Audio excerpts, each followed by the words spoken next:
Prod number 1. Please continue.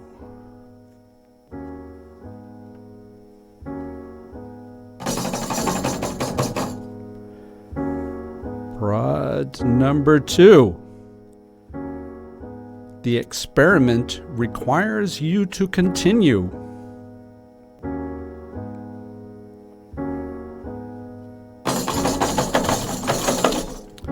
Prod number 3. It is absolutely essential that you continue.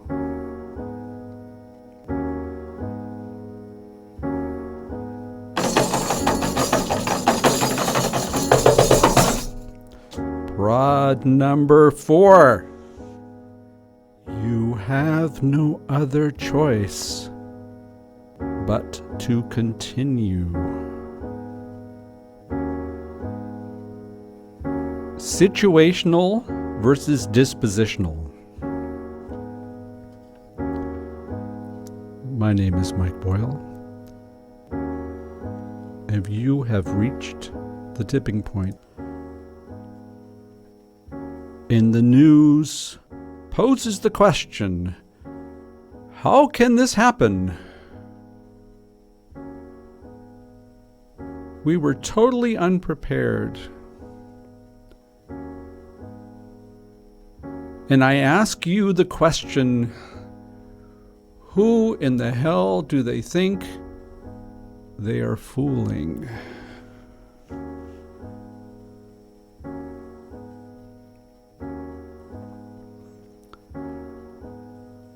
Let's start off and revisiting the definitions of situational versus dispositional. And this has everything to do with not only the behavior that we've been talking about so far in this program today,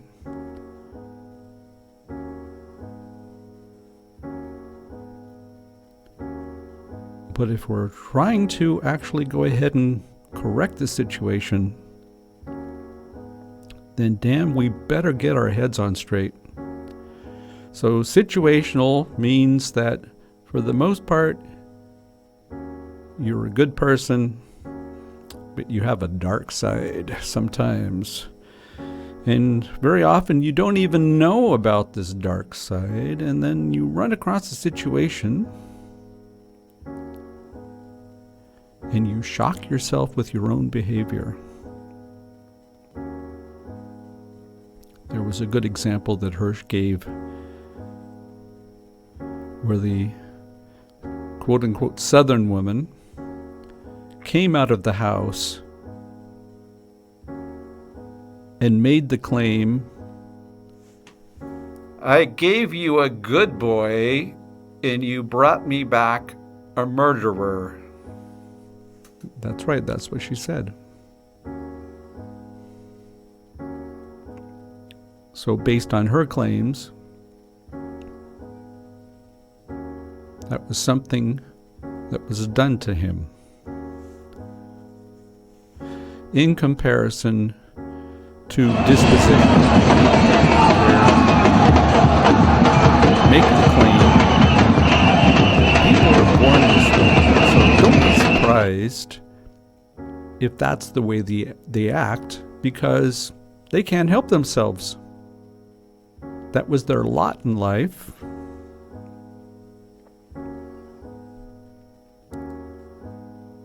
And it's just best to keep them sequestered. Keep them out of the way, because they're just going to cause trouble. And for the longest time, our focus was solely on this concept of dispositional. If we go back to the middle of the 19th century with Charles Darwin, The Origin of the Species, where he talks about the survival of the fittest. And of course, we know this from nature.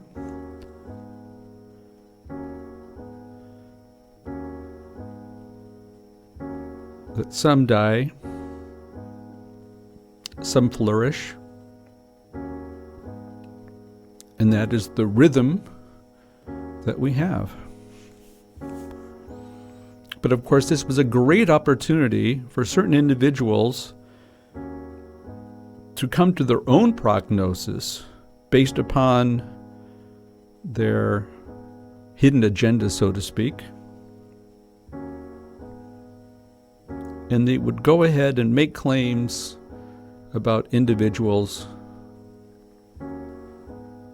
without any fact, simply based upon their own agenda. For the longest time, we considered individuals suffering under depression, well, they were born this way. They can't do anything about it. So we tolerate these individuals, but really they can't be helped.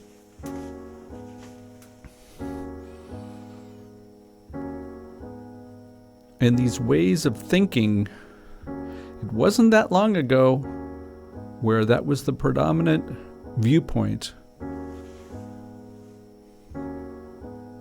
Or what about homosexuality? Oh, definitely. These people were born this way, right?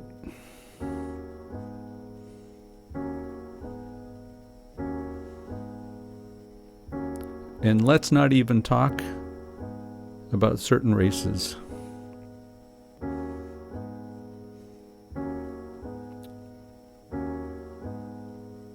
For fear of giving one the impression that this is something that I actually support, I'll stay within these realms.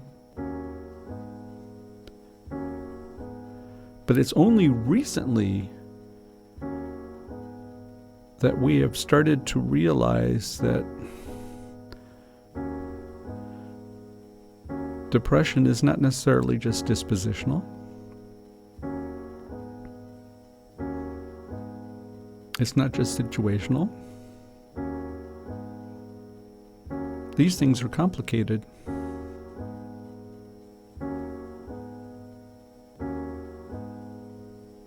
Let's stay with the subject of dispositional. There was a study that I ran across, not too long ago, where the claim was being made that there were grandchildren of those that perished within the Holocaust, that they were all of a sudden going through a certain trauma, and nobody could actually go ahead and explain why. So I went ahead and dug a little bit deeper into the subject and ran across a journal titled Development in Psychopathology, and there was a doctor by the name of Miri Scharf who reported these emotional difficulties, and they were from third generation immigrants to Israel, 17, 18-year-olds that were in the Israeli Defense Force. And all of a sudden, they were experiencing a trauma, and nobody could explain why. And in fact, this was based upon Dr. Scharf's personal experience. She came from a similar background and was trying to understand whether her experience was an outlier. It wasn't.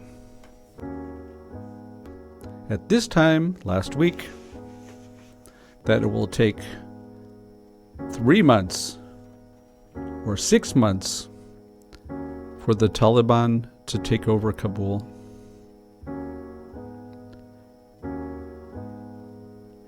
And especially for someone who cannot imagine how short-sighted we as human beings can be. For someone who actually grew up with Vietnam, for someone who remembered 1975 and those pictures of the last helicopter departing the U.S. Embassy in Saigon,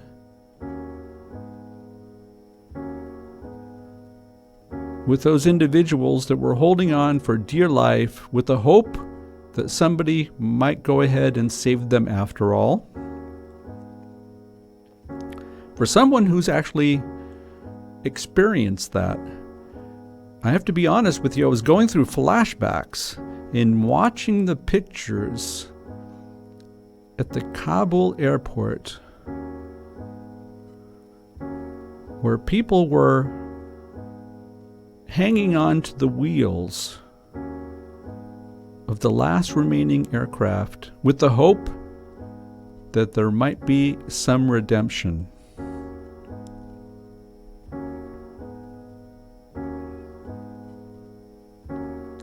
And it's, if we could have taken recordings from back then in the mid-70s, and if you were able to doctor the actual location and the dates, you would swear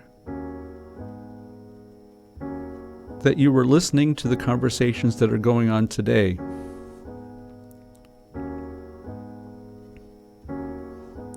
For the soldiers who are asking themselves the question now, for what purpose was it?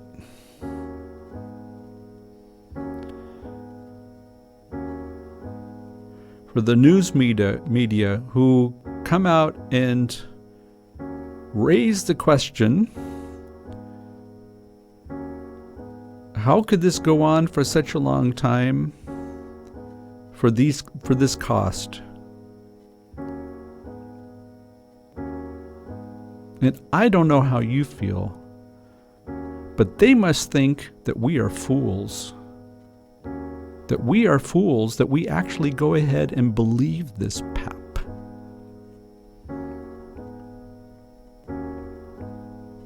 And like I said, I couldn't have planned this. To talk about a situation where either those people in charge, and I'm including the media in that description, either they are so naive or so stupid or so full of bias, or they just go ahead and hold us to be fools.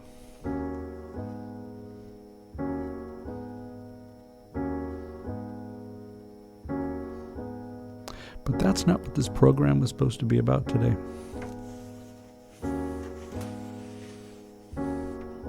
But it has everything to do with the subject matter. We started the series tied to the concepts of authority, obedience, and renewal.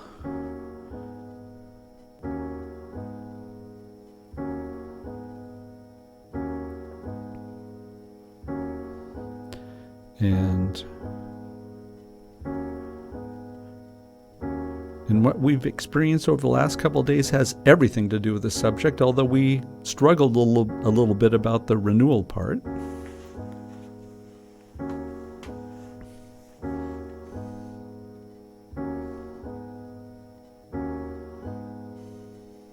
But one thing's for sure, we keep making this claim, never again.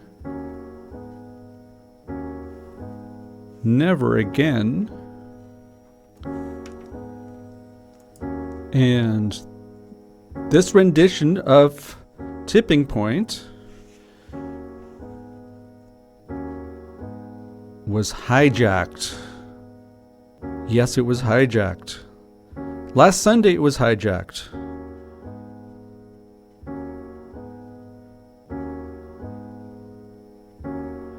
And we've found ourselves in a 1970s revival. Yes, we have.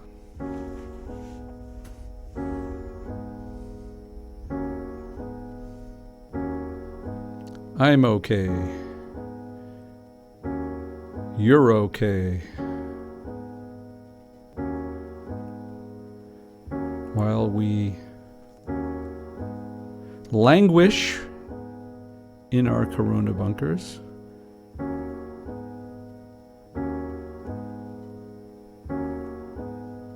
and watch the festivities in the local news, and we ask the question, how can this happen?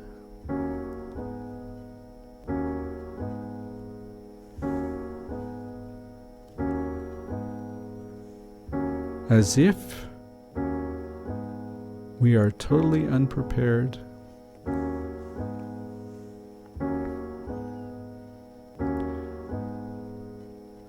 So meanwhile, back at the Situational Ranch, we talked earlier about the idea of dispositional, that people are born this way.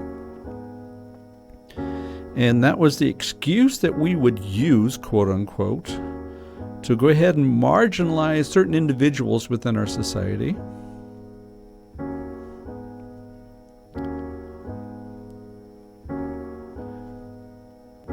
And let's go ahead and include all of those soldiers starting in 2001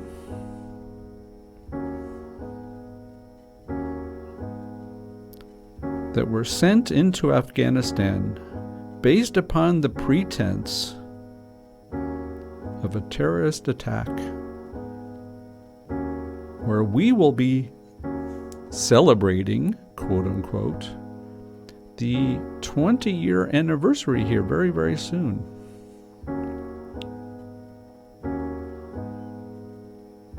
And some of you might have picked up that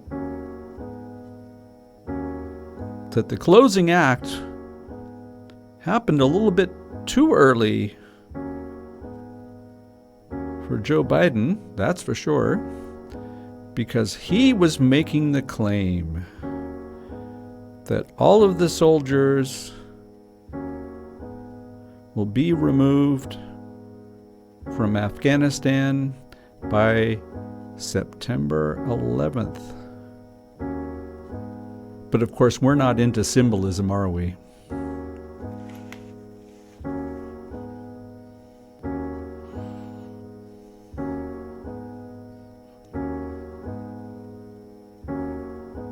So what is the claim that we make towards the soldiers? And they were not solely based in the United States. We tend to forget that there were a number of soldiers, not necessarily here from Austria, of course, being a neutral country, quote unquote, but from Germany, from Holland, Hungary, Slovakia, Poland, Denmark, Norway,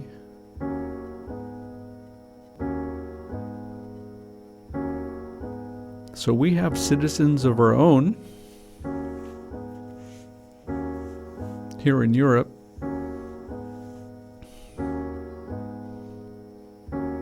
were part of this catastrophe,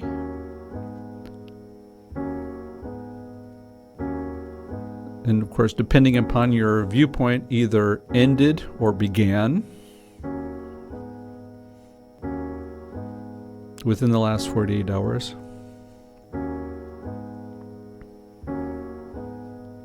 So what's our feeling towards them?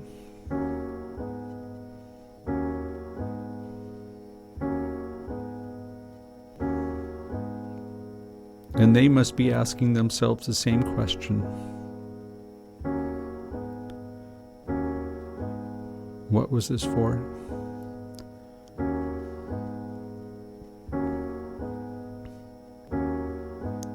The colleagues that were killed, the injuries that they have,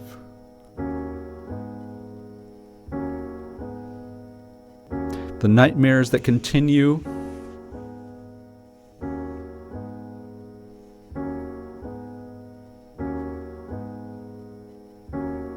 the struggles that they go through continuously.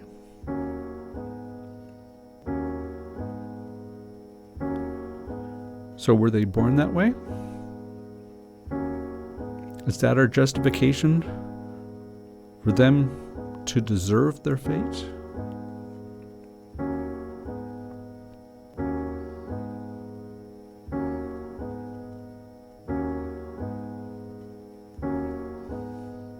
Or is there a different narrative?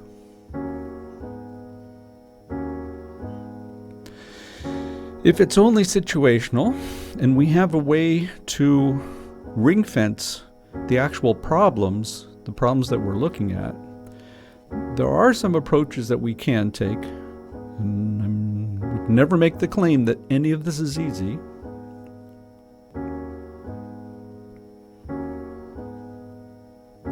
But we as human beings, due to the fact that we are continuously being overloaded with information, tasks, feelings, longings, emotions that we cannot explain, we have figured out a way to get through the day. And these are these tapes that we play. And basically this is how it works. We do things because we expect some sort of reward. Now, the reward doesn't have to be positive. The reward could actually go ahead and reinforce something much more deep-seated. Let me give you an example. So, if you are in a bad relationship, and let's go ahead and say that you feel that you are not worthy to be happy in a relationship, then the idea is that you go ahead and recreate over and over again a situation where things are just going to blow up. And of course, the idea is this isn't something that you think about consciously.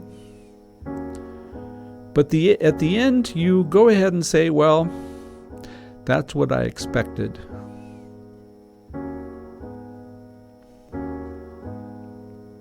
Because that result reinforces those thoughts that you had about yourself all along. So unfortunately, that would be considered to be a reward for certain actions to take place. So let's go through this one together, shall we? There is a trigger that takes place. Now, this trigger can take on different forms. It could either be based upon something that somebody says or a certain situation that raises its head periodically. Could be a certain time of the day.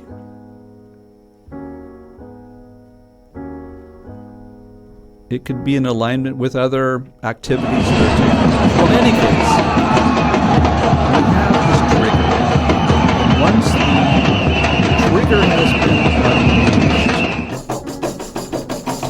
unleashed, then we go through a routine. And this routine that we go through, very often we are not even cognizant of what we're doing. This is just kind of happening.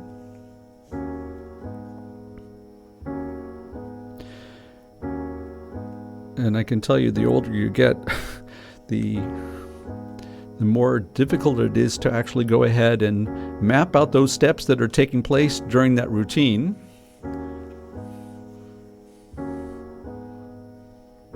And then we come to the crescendo of that reward. So the idea is we cannot change the trigger. The trigger is going to come whether we like it or not. But what we can influence is the routine.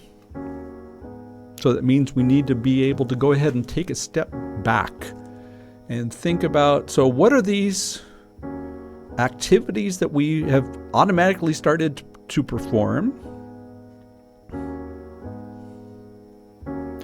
that we're able to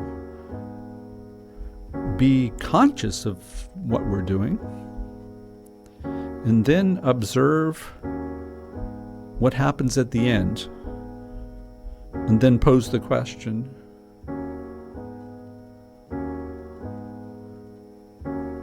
so is this really the reward that we expected? Because very often we are not even cognizant that that's why we're doing things.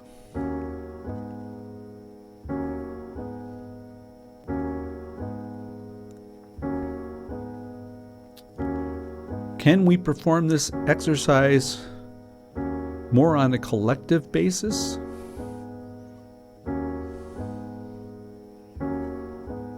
And this is just way too uncanny. Can we relate this exercise to what's taking place in Kabul?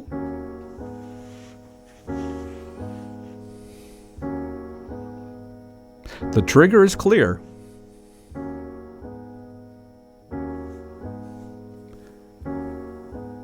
The routine is also clear.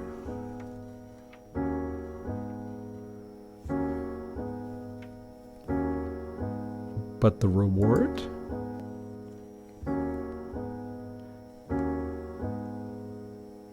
And this show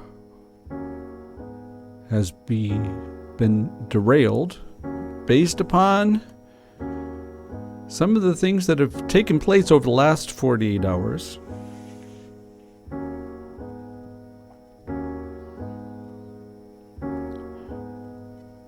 But in actuality,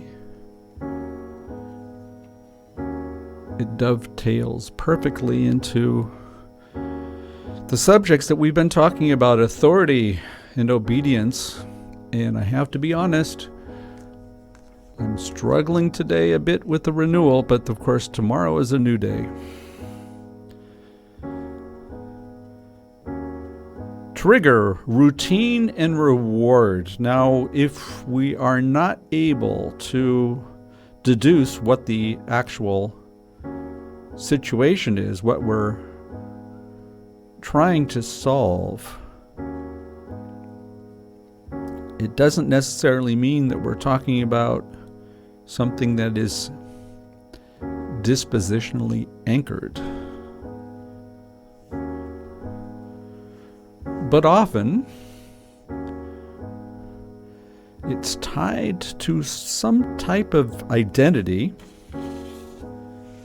that we either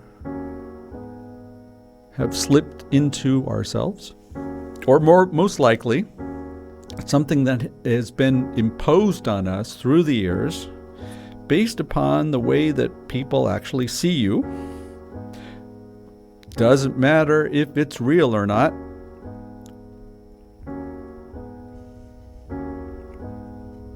But let's say for academic purposes, this is an identity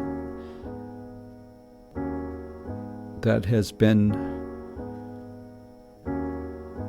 placed on you. And again, for academic purposes, let's say that we are trying to break away from those boxes that we've been placed in.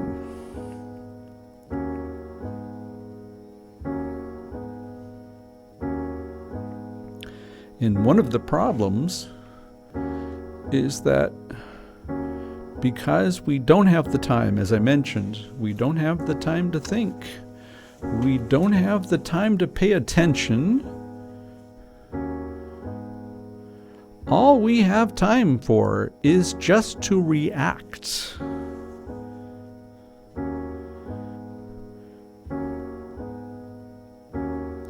Trigger, routine, and reward. And the reward is very often that you get back the behavior that you expected to begin with. So it's that reconfirmation that you got it right.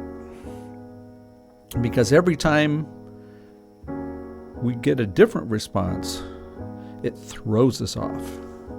It throws us off in a big way. Because that wasn't part of the plan.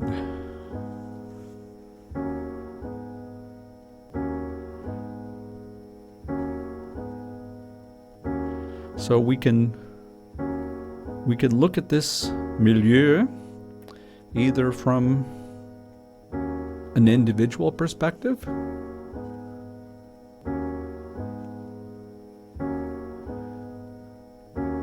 that either this is the identity that has been entrusted upon me,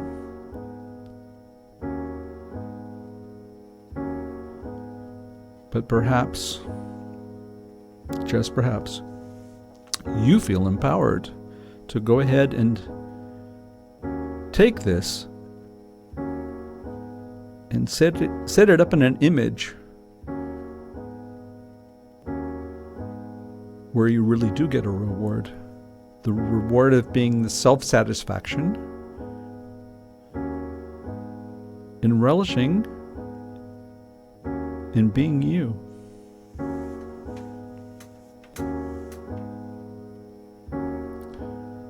Can we do this on a collective level?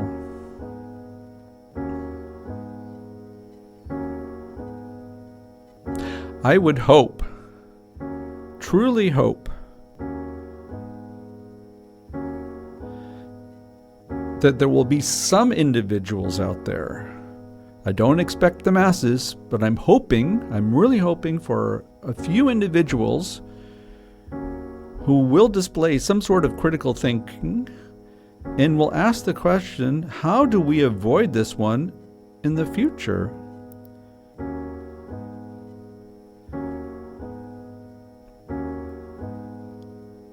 Because the repeat performance very well could be a situation